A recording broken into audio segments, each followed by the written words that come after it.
विश्वम दर्पण दृश्यमान नगरी तुल्यम यदांतर्गतम पश्यनात्मनि माया बहिर्बोधभूतम यथा निद्रया यह साक्षात कुरुते प्रबोध समये स्वात्मानं मे वाद्वयम तस्मै श्री गुरुमूर्ते नमः। इदम श्री दक्षिणामूर्ते ओम। इस वीडियो में प्रमाण और प्रमेय के बारे में बताते हैं। क्या है प्रमाण और प्रमेय? प्रमाण से जो जाना जाए वो प्रमेय होता है, और जो प्रमाण के द्वारा जानता है वो प्रमाता होता है। देखो, प्रक्रिया के भेद से प्रमाता का अनेक प्रकार से वर्णन किया जाता है। जैसे कोई उसे आभास मानता है वेदांत में, कोई उसे प्रतिबिंब रूप मानता है, और कोई अंतःकरणावच्छिन्न रूप मानता है। प्रक्रिया चाहे जो भी हो, लेकिन प्रमाता तो वही होगा जिसके पास प्रमाण वृत्ति होगी, समझे? और वो प्रमाण वृत्ति से ही प्रमेय को जानेगा। वृत्ति के सिवाय प्रमाण तो कुछ भी नहीं है ना। नेत्र गोलक रूप के संबंध में प्रमाण नहीं है, बल्कि चक्षु वृत्ति ही प्रमाण है। इसी प्रकार घ्राण वृत्ति, श्रवण वृत्ति इत्यादि प्रमाण है। प्रमाण कितने प्रकार के होते हैं? पहली बात, प्रमाण क्या है? प्रमाण कितने प्रकार के होते हैं? तो प्रमाण क्या है? प्रमाकरणम प्रमाणम, प्रमाकरणम प्रमाणम। अब प्रमा क्या है? बोले अबाधित ज्ञान। उस प्रमा का जो करण यंत्र है उसको प्रमाण कहते हैं। समझ में आया? जैसे रूप का ज्ञान करण नेत्र है, दूसरे करणों से कान नाक से रूप का ग्रहण नहीं हो सकता। इसलिए पांचों इंद्रियां क्या है? प्रत्यक्ष प्रमाण है। तो प्रमेय क्या है? शब्द, स्पर्श, रूप, रस और गंध जो इन इंद्रियों के विषय हैं वे क्या है? प्रमेय हैं। अब प्रमाता कौन है? इन प्रत्यक्ष प्रमाणों द्वारा जो इनके प्रमेयों को ग्रहण करता है वो इंद्रियवान अहमर्थ क्या है? प्रमाता है। ठीक है। अच्छा, प्रमाण के बाद प्रमाण कितने प्रकार के होते हैं? अब एक तो प्रमाण हो गया, दूसरा अनुमान। प्रत्यक्ष प्रमाणों के आधार पर ही आश्रित है। धुएं को देखकर जंगल में अग्नि का अनुमान होता है, ये प्रत्यक्ष प्रमाण है। ठीक है। दूसरा अब इसके बाद उपमान। उपमान क्या होता है? उपमान है मोहन शेर है, इस उपमान से मोहन की बहादुरी का ज्ञान होता है कि नहीं? ये प्रत्यक्ष प्रमाण के आश्रित है, क्योंकि शेर की बहादुरी पहले से ही प्रत्यक्ष ज्ञात है। तीसरा है, इसके बाद है चौथा, क्या है? शब्द प्रमाण। शब्द प्रमाण उन विषयों के संबंध में होता है जो प्रत्यक्ष अनुमान उपमान से न जाने जाएं। जैसे वरुण देवता घड़े के अंदर बैठे हैं, नहीं, इस वाक्य से जिन वरुण देवता का ज्ञान होता है वो अन्यथा ज्ञेय नहीं है। शब्द प्रमाण के अंतर्गत भूत के संबंध में एक और है, ऐतिहासिक लोग एतिह्य प्रमाण मानते हैं। ठीक है, मतलब पौराणिक लोग संभव प्रमाण मानते हैं। ऐसा हुआ, ऐसा होगा, ये ज्ञान नहीं बल्कि ऐसा हो सकता है, ये ज्ञान पुराणों से हो सकता है। अच्छा, नाट्य शास्त्री लोग चेष्टा को भी प्रमाण मानते हैं, क्योंकि नाटक में पात्र जो होता है वो चेष्टा से बहुत सी अनकही बातों का ज्ञान दूसरों को संप्रेषित कर देता है। अब ये पूर्व मीमांसक और उत्तर मीमांसक, ये दोनों लोग दो प्रमाण और मानते हैं। क्या? अर्थापत्ति और अनुपलब्धि। अर्थापत्ति, अनुपलब्धि।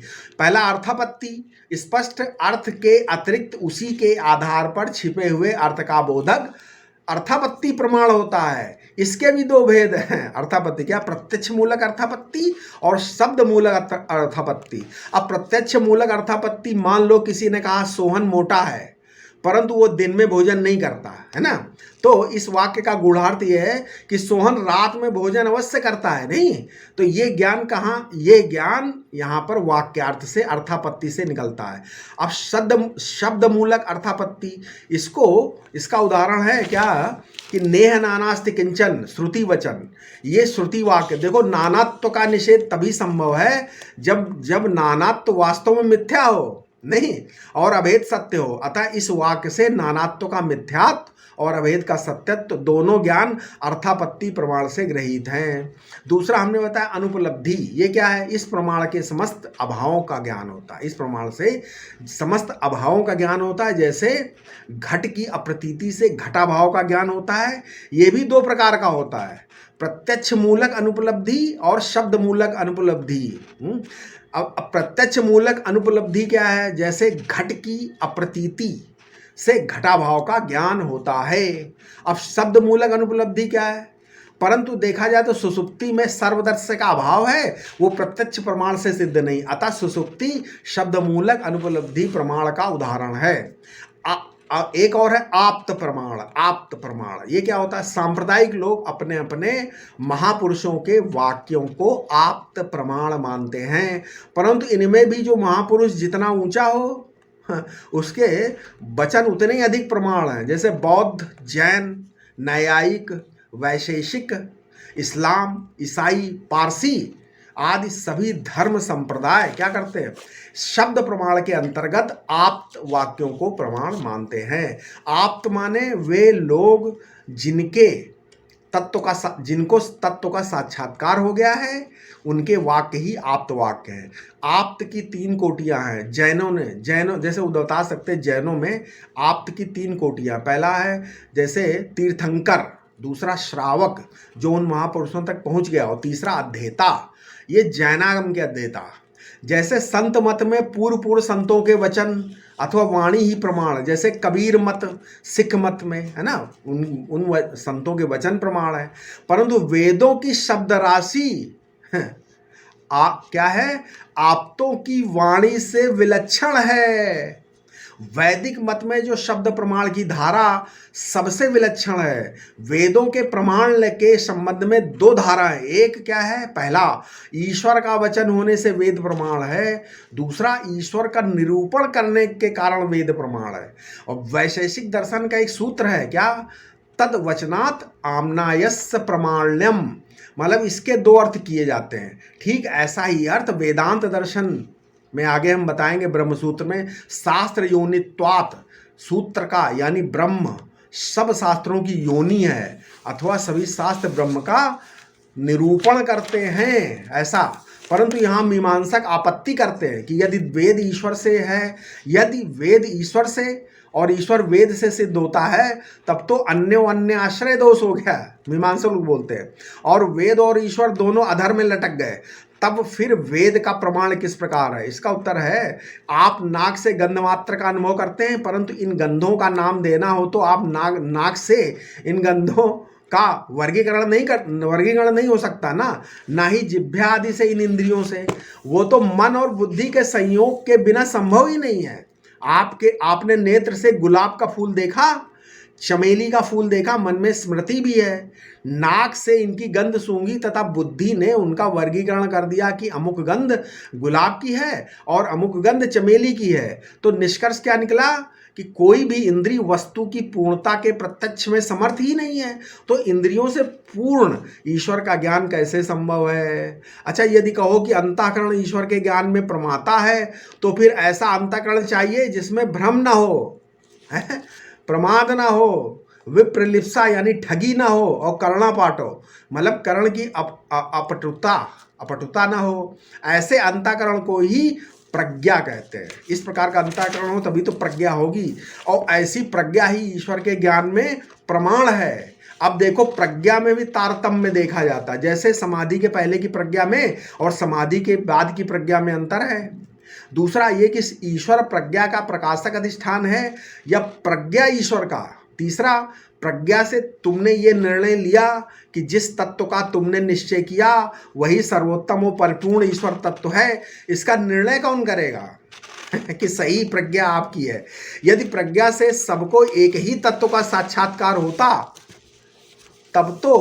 तो ये अनेक आचार्य, अनेक संप्रदाय, अनेक मत संसार में होते ही नहीं।